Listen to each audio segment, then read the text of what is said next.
France, Germany and Italy have become the latest countries to suspend use of the Oxford AstraZeneca jab over concerns about blood clots. La decisión de suspender de manera cautelar y temporalmente la administración de la vacuna AstraZeneca hasta que el Comité de Evaluación de Riesgos en Farmacovigilancia de la Agencia Europea del Medicamento analice los eventos trombóticos nuevos acaecidos en los últimos días. Nach mehreren europäischen Ländern will nun offenbar auch Deutschland die Corona-Impfung mit AstraZeneca aussetzen. The authorities in the Republic of Ireland have recommended temporarily suspending the use of the AstraZeneca vaccine while investigations are carried out into 4 new reports of blood clotting in patients who've received the jab in Norway.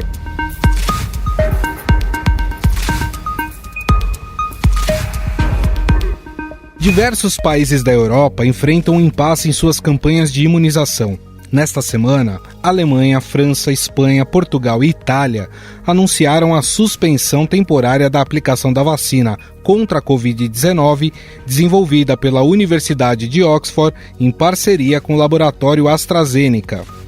Ao todo, pelo menos 16 países já suspenderam o uso do imunizante até agora, a maioria deles no continente europeu. As autoridades sanitárias dizem ter agido por precaução após relatos de casos de trombose em pessoas que haviam recebido doses da vacina. Mas nenhuma relação entre os casos de problemas vasculares e a aplicação do imunizante foi comprovada até o momento. A Organização Mundial da Saúde recomenda manter a aplicação da vacina da AstraZeneca. We do not want people to panic, and we would, for the time being, recommend that countries continue vaccinating with AstraZeneca.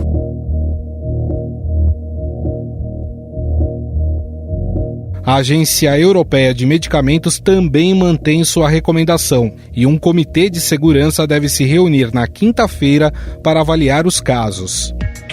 Aqui no Brasil, a Agência Nacional de Vigilância Sanitária informou que não há registro de casos do tipo ligado à vacina, mas tem muita gente de olho nos casos na Europa. Afinal, o imunizante desenvolvido pela Oxford AstraZeneca foi por muito tempo a grande aposta do governo federal e é um dos 2 únicos que já estão sendo utilizados na campanha nacional de vacinação junto da Coronavac, desenvolvida pelo laboratório chinês Sinovac e o Instituto Butantan. Que é uma vacina que já vinha sendo utilizada pelo procedimento de autorização de uso emergencial, mas que agora vai ser registrada pela agência com uma etapa de fabricação aqui no Brasil.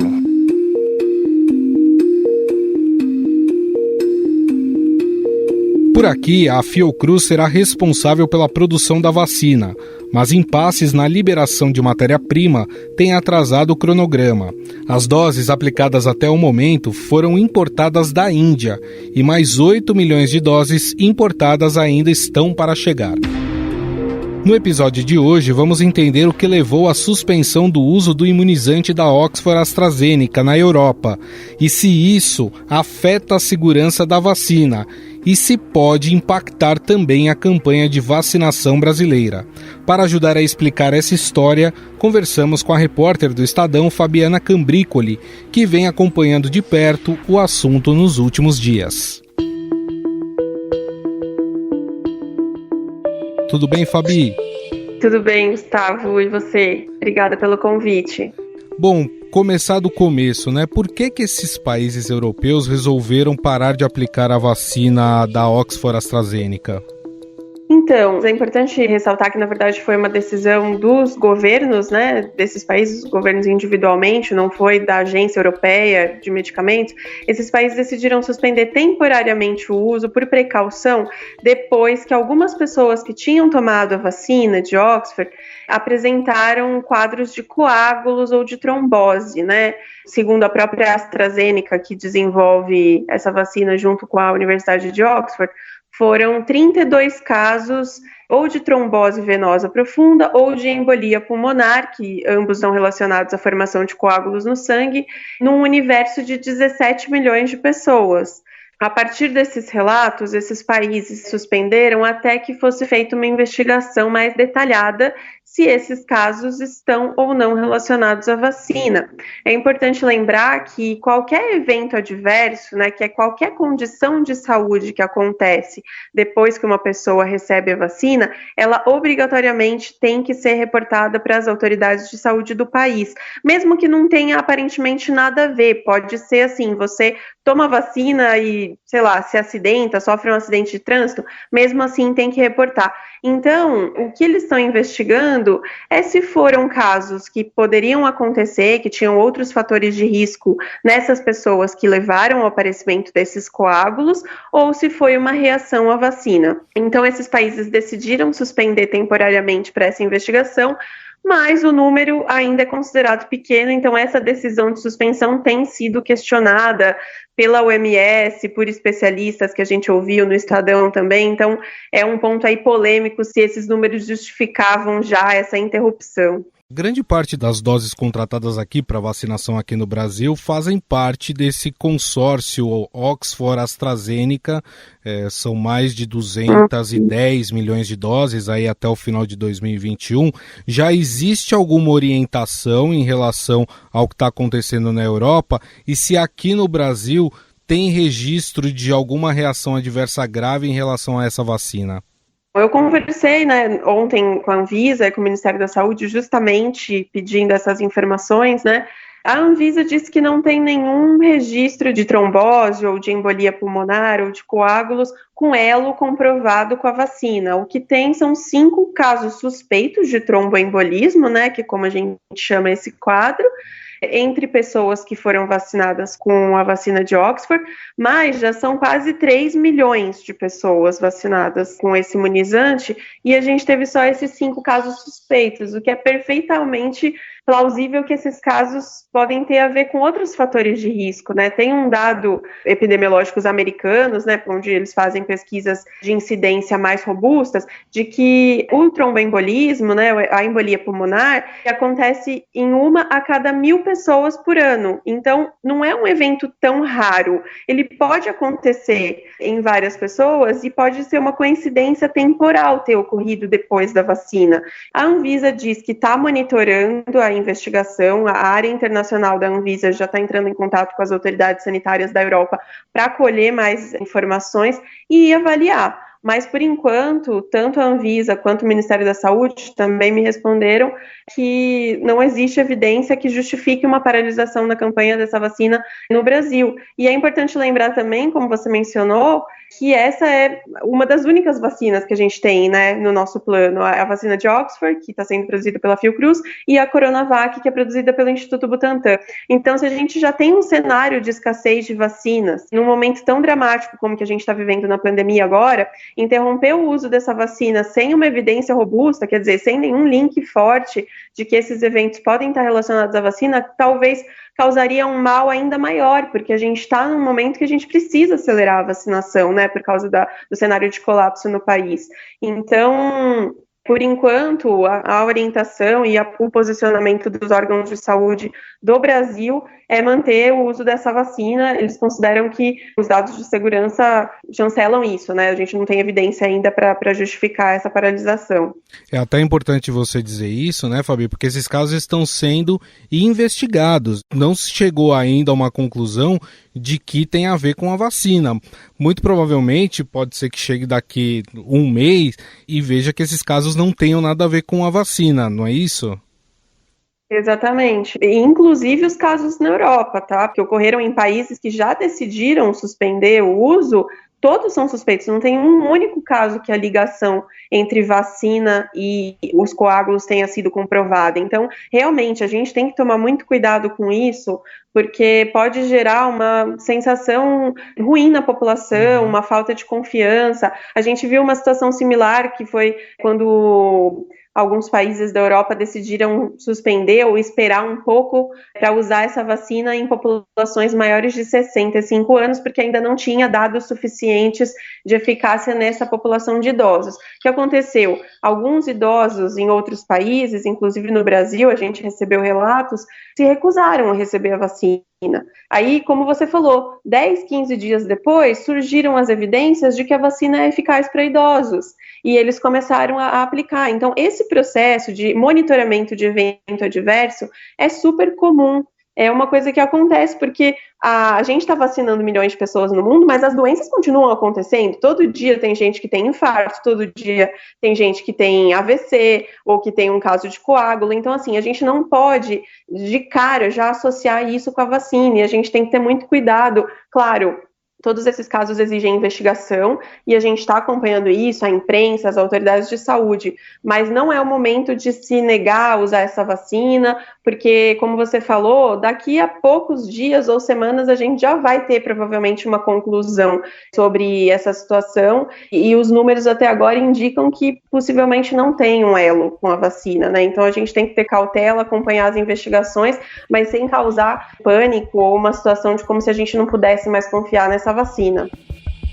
E em relação aqui no Brasil, Fabi, as vacinas que já foram aplicadas, e aí não me refiro só à da Oxford AstraZeneca, o Ministério da Saúde, ele faz uma coleta de dados em relação à reação adversas. O que você pode falar para a gente sobre isso?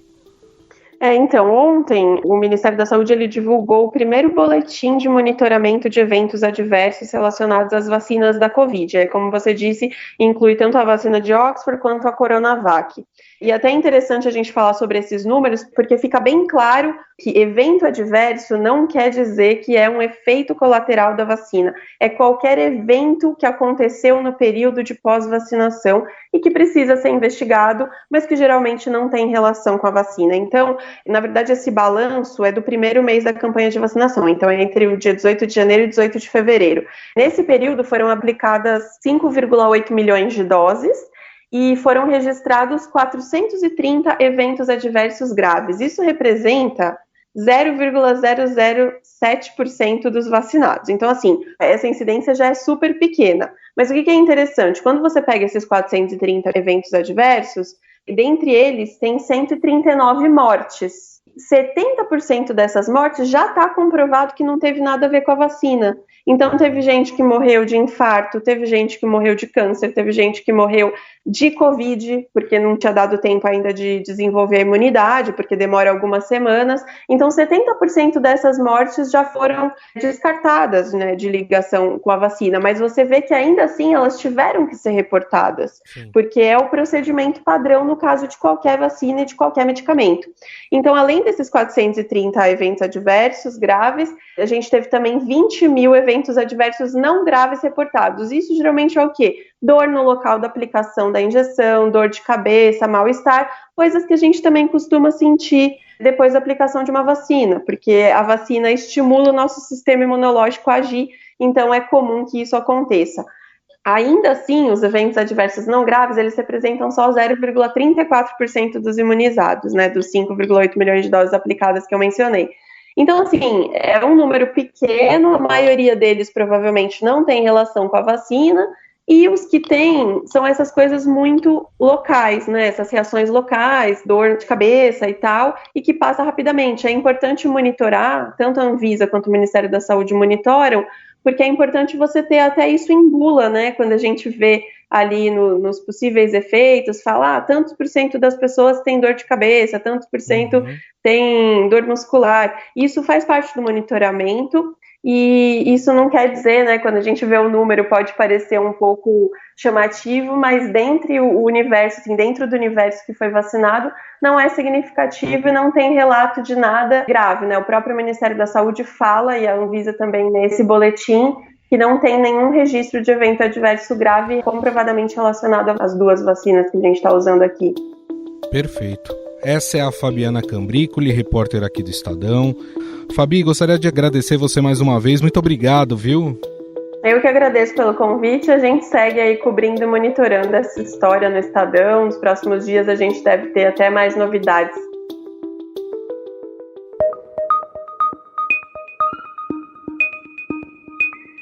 Como dissemos no bate-papo com a Fabiana Cambricoli, o governo federal, através do Ministério da Saúde, já contratou mais de 210 milhões de doses da vacina Oxford AstraZeneca para 2021. Da AstraZeneca Oxford da Índia, nós temos a previsão de receber ainda 8 milhões de doses da fabricação na Fiocruz, da AstraZeneca Oxford. Nós temos agora, em março, 3,8 milhões de doses nessa linha da Fiocruz, produzida no Brasil. Nós vamos a 210 milhões de doses até o final do ano.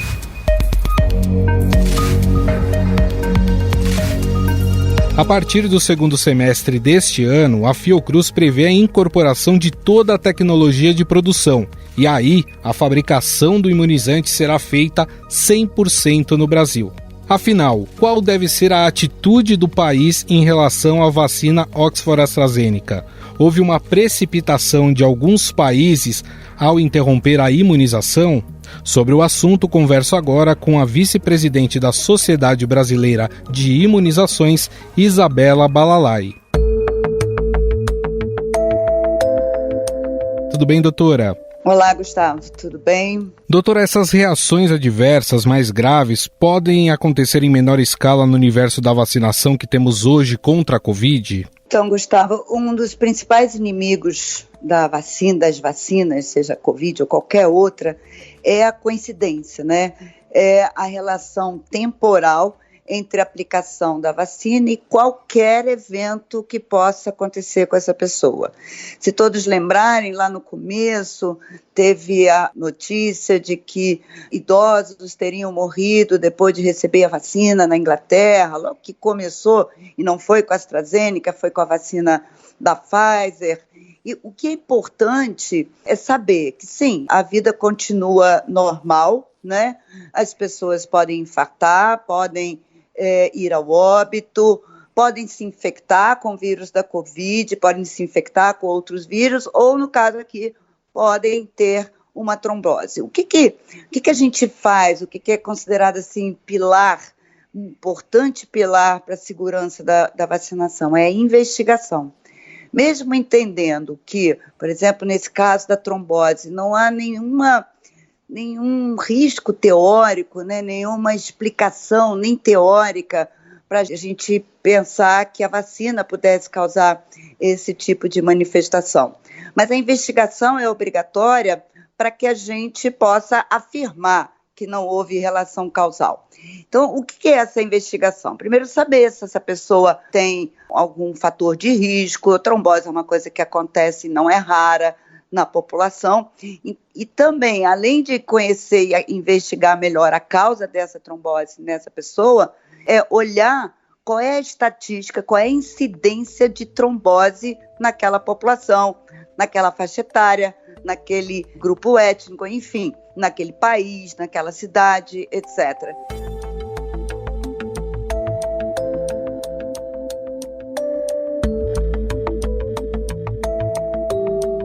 Na sua opinião, há uma precipitação em interromper a vacinação sem que haja certeza de que os casos registrados de coágulos tenham a ver com a vacina? Sim, eu entendo que houve uma precipitação. Isso é muito preocupante porque depois de anunciada uma situação dessa, a população passa a ter mais um mito na sua cabeça, mais um medo em relação às vacinas. É claro que ninguém está dizendo, vamos esperar ver se mais pessoas, né, eu posso ouvir isso, quem está me ouvindo pode pensar isso, né? Será que a gente vai esperar então ter muitos casos para suspender? Não é o caso. Existem evidências científicas, evidências epidemiológicas que descartam a possibilidade dessa relação causal com a vacina. Não é a primeira vez que a gente vê uma resposta precipitada, mas é claro que isso depende muito também da cultura local, da pressão popular. Tudo isso pode fazer que uma agência tome uma medida mais drástica ou não. O fato de nós termos uma agência séria como a Anvisa tendo atestado a eficácia e a segurança desta vacina nos dá mais segurança em relação a ela? 100% de confiança. Eu mesma vacinei a minha mãe, né? Quer dizer, eu levei minha mãe para vacinar e ela tomou a vacina AstraZeneca. Eu tenho dados que me permitem dizer que essa vacina é segura e que ela é eficaz, né? Inclusive também foi o primeiro mito, né, que começou lá na Europa, quando questionaram a eficácia da vacina AstraZeneca em idosos. Essa vacina é segura e eficaz também para esses idosos. E vale dizer que o lote em questão na Europa não veio para o Brasil. Também já foi informado pela Anvisa isso.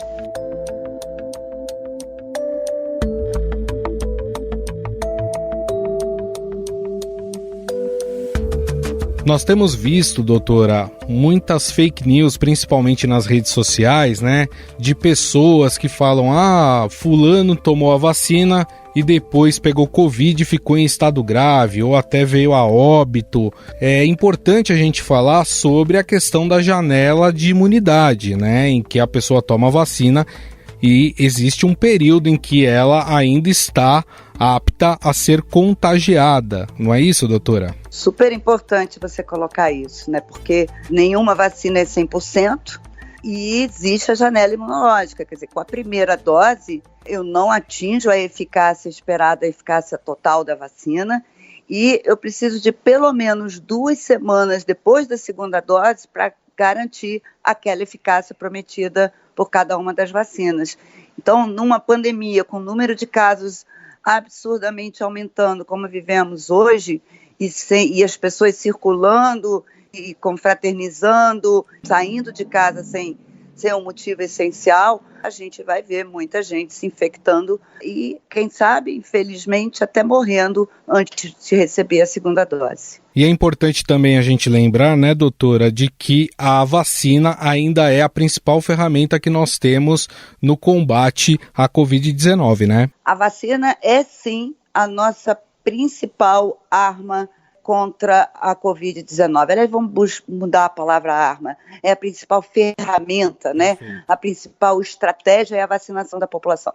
Mas, infelizmente, estamos longe de conseguir vacinar uma porcentagem da população maior.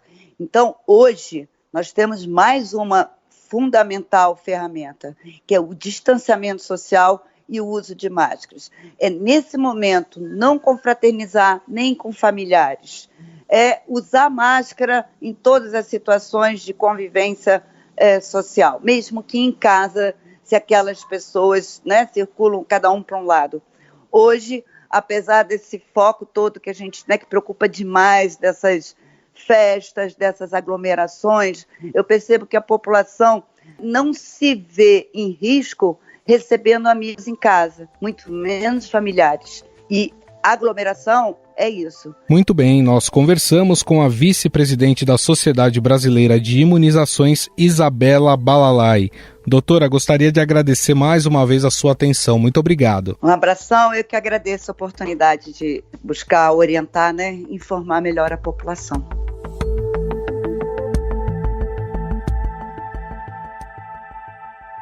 Estadão Notícias. O Estadão Notícias desta quarta-feira vai ficando por aqui. Contou com a apresentação e produção minha, Gustavo Lopes, produção de Bárbara Rubira e Ana Paula Niederauer e a montagem de Moacir Biasi.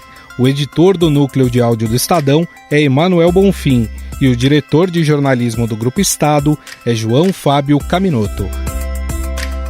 Mande seu comentário e sugestão para o e-mail podcast@estadão.com. Um abraço e até mais.